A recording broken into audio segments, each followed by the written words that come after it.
Welcome to Professor's Corner. I'm joined by Melissa, and we're having a discussion on applied ethics and public policy. We're looking at normative theories.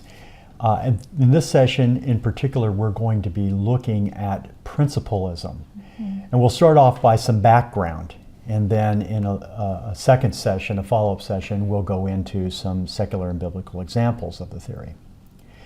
Melissa, this theory is featured, a distinctive feature of this theory is prima facie duty, which is Latin meaning on the face of it, or a principle that basically, until it comes into conflict, it remains authoritative. And then it recognizes that there are more than one principle. So I've kind of fashioned what I think here in the slide here that I think is helpful. I'm just going to kind of read through it a little bit because it captures what I think is what the theory is about. It's a theory that assumes a common moral consciousness. We'll want to come back to that. Espousing more than one general principle, each with permanent authority but indeterminate scope to discover complex moral obligations.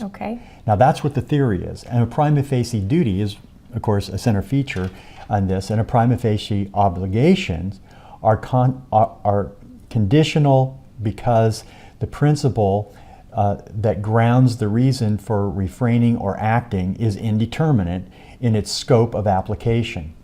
And authority of a fundamental principle can be suspended while another fundamental principle assumes the authority. So to kind of make sense of all this, where we were looking at utilitarianism, consequentialism, looking at Kantianism, there was one ultimate principle. General benevolence for the utilitarian, maximize the greatest good for the greatest number.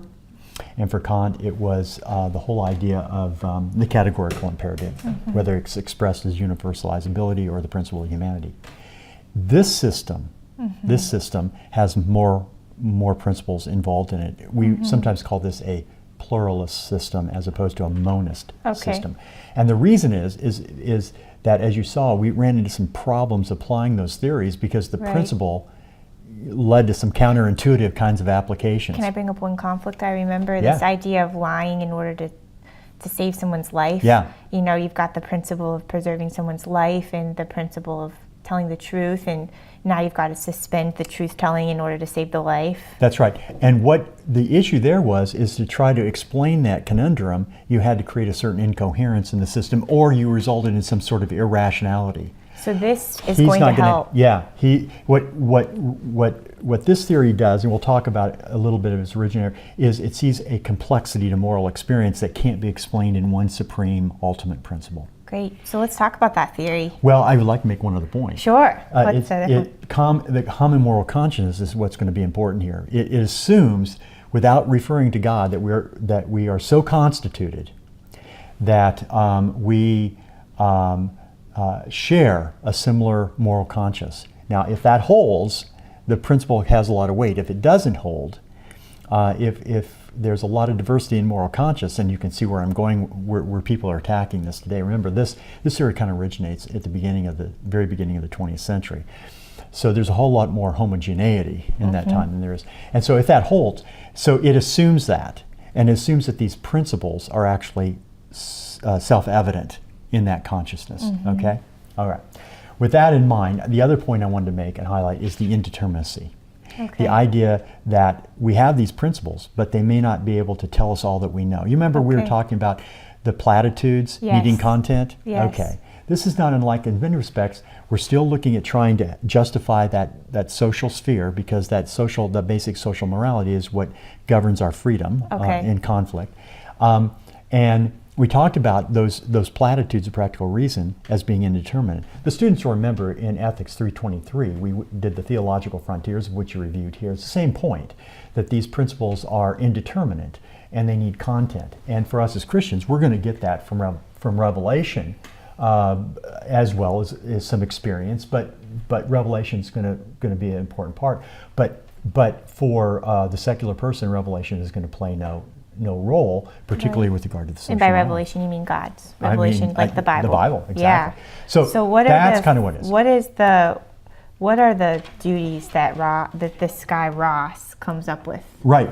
Well, W.D. Ross lived between 1877 and 1971, and he sort of gives the seminal theory. And I provided a list here in a moment, but let me just characterize his theory. First of all, he believed that morality was objective. Yes. Okay. He believed that there were many, what we'll now, I think I can use prima facie duties. You'll know what that means, or you can go back and study the previous slide. Okay. But there were many prima facie duties that were kind of conditional, indeterminate, based upon, in and of themselves, they were authoritative. But if they come into conflict with the other principles, then there was a deliberative process to decide what the duty was. Okay. Each is fundamental, but none are ultimate. Okay. Does that make sense? They're not ultimate in the sense that everything had to be reduced to the greatest principle, general benevolence of the utilitarian, or the Kantian categorical imperative. No principle is really broken in this, but the authority of each can be suspended or transcended. Does that make sense? Yes, and that's what we're talking about when you put one aside in order to prioritize another. So for Ross, it wasn't an absolute in the sense that there can never be an exception. Right. There can be exceptions. Yes. But he thought that they were rare and that generally these principles hold. So he wanted to hold some sort of a universal and some sort of absolute, but he didn't like the word absolute. He thought it was naive. But generalism, he held. And actually, if you think about it, even as Christians, we admit that there are exceptions sometimes. Right. So we're going to be drawn, there's going to be some attractions to some of the parameters of this theory. It's very helpful, I think. So now, the big thing is, though, is that these principles still are, in effect, derived from reason, self-evident reason, and they're applied to experience, as opposed to the consequentialist that tries to derive from experience, looking at consequences, and try to apply those to actual experience. So there's this idea, I call it, the technical term here is a priori, prior to experience. That's what gives Immanuel Kant it's distinctive. It's not a posteriori like the utilitarians. There's a mix. There's a mix going on here. What are some of the duties that Ross finds important? Well, I'm going to list, he had 7. Okay. And I'm going to just present these here. I'm just going to make some observations about this list, and you and the other students can study it as you get some time. But notice that in this list, and he didn't necessarily think that these were exhaustive. Yes. However, if the list can expand too much, it loses its all credibility as well. So you have to keep some limits on it. So if it's a rational list, but these are pretty straightforward. Yes. But the ones I want to point out is there are some features that are kind of what we've been calling deontological or duty based. Yes. Like you'll see 3, justice, 2, gratitude, 1, reparations. Right? But there are some that kind of fit into, and fidelity fits into that as well. And there are some that fit into sort of a kind of what appears to be a consequentialist framework, like beneficence. And number 7, non-maleficence. Yeah. Those are actually based upon consequences, and so you do have some consequentialist elements built into the overall theories. That's why I call it a mixed theory of multiple plural principles. Okay, and then there's this one self-improvement. It looks a little bit like natural law theory in that we're given a goal or an end in life, and we work towards that, and that's how we understand our talents, or why we have imperatives to develop our talents, is because we need to be all that we can be. Right. All that God has created us to be. Mm-hmm. Now, I don't think that Ross was hostile to religion, but he was presenting itself as a completely secular theory. So that's his list. Okay. That's helpful to have a list there. I would, fidelity is a little bit, I would think of this in the context of marriage. It's going to take on a different nuance. He's thinking in the context of contracts would be another observation. Okay, sure. So you can apply them in different settings, I see. Right. I think for Christians, there still is a more clear ethic of sexual relationships, proper sexual relationships. I'm not sure I see where Ross, and I'm not sure he ever was motivated by trying to figure out where that fits. But and the other one the other thing that I notice is a life, the value of life. I think that I think that he would try to fit this in under either justice or one of these other categories. I think there's, if you look at anthropology, most every society has had a respect for persons. Right. They've had, or life. They've had something to deal with property, something to deal with sexual morals, etc. And some of these things I don't see here on Ross's list. So I would want to play with this a little bit and argue back and forth, but that's his list. And it's been influential. The structure of his theory is what's the influencing feature that's carried into contemporary setting. Are there any advantages of this? Yes. Well, one is that it explains. Ross developed this idea of regret, which is hugely important. If you hold two principles and they come into conflict and one transcends the other, you have an experience of regret that you broke, that you transcended one. Right. While you feel kept some the other. Guilt. Yes. I might express it as the word guilt, but I think that's what you're getting at. He's regret. And that, he said, the only way to explain that sensibility that we have is by recognizing that these are authorities that haven't been broken and shattered, that they've been transcended, but there's an emotional attachment to one authority. Right. And it gives rise to another authority. So regret plays a significant role in his theory, and people use that pretty extensively today.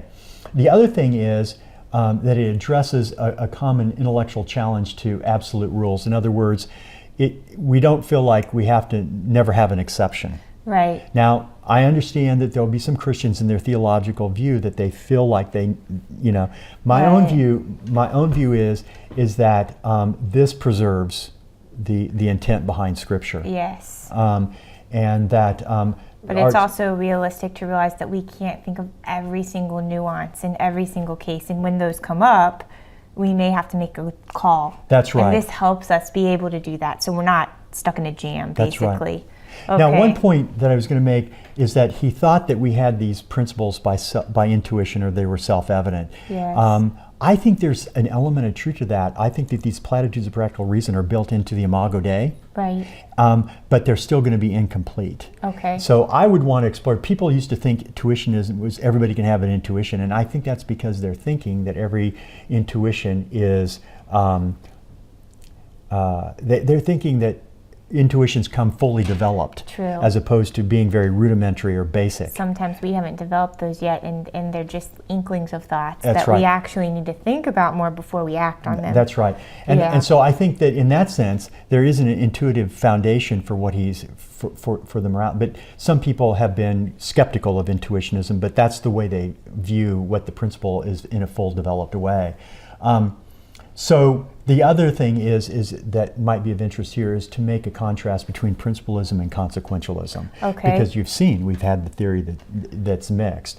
The big thing here is, in those features that we talked about a moment ago, I'm going to flash back up to our list. The consequences are going to matter a little bit to They are, principles. not just a little, they matter, but they're not the defining characteristic. We also are taking into account the processes or the means, right? It's both. You've got both involved, but you're not having to, like utilitarian is, once you've identified the outcome, right. you are determined. Yes. You have to produce it, or the theory breaks down. Yes. Here, consequences are one consideration among many, and on certain occasions, they may be the decisive factor. Mm-hmm. So we might try to say that consequences are, they are decisive, but they're not determinative. Yes. For the utilitarian, they're determinative. Got they it. define. But here, they're an important one. The principle causes us to identify. So, I feel comfortable with that. Okay. I do. So now what we want to do is probably go into looking at the biblical, the principlism as articulated by religious and secular folks. And in that context, I think we'll circle back around and talk about how we might apply these. So as you're reading this material, you'll find you'll be more sensitive to trying to learn how these work in practice. Again, the point here is that I haven't really said to the students, but it's like statistics. We're going to learn how to read ethical theory. We're not going to learn how to compute it. Yes. We're going to learn how to read statistics. We may not know how to compute the statistics. Right. We're trying to get where we can recognize this stuff in the literature. If you want to take other classes and graduate work, you'll get to where you can really manipulate apply these in particular circumstances. Exactly. Great. Very good.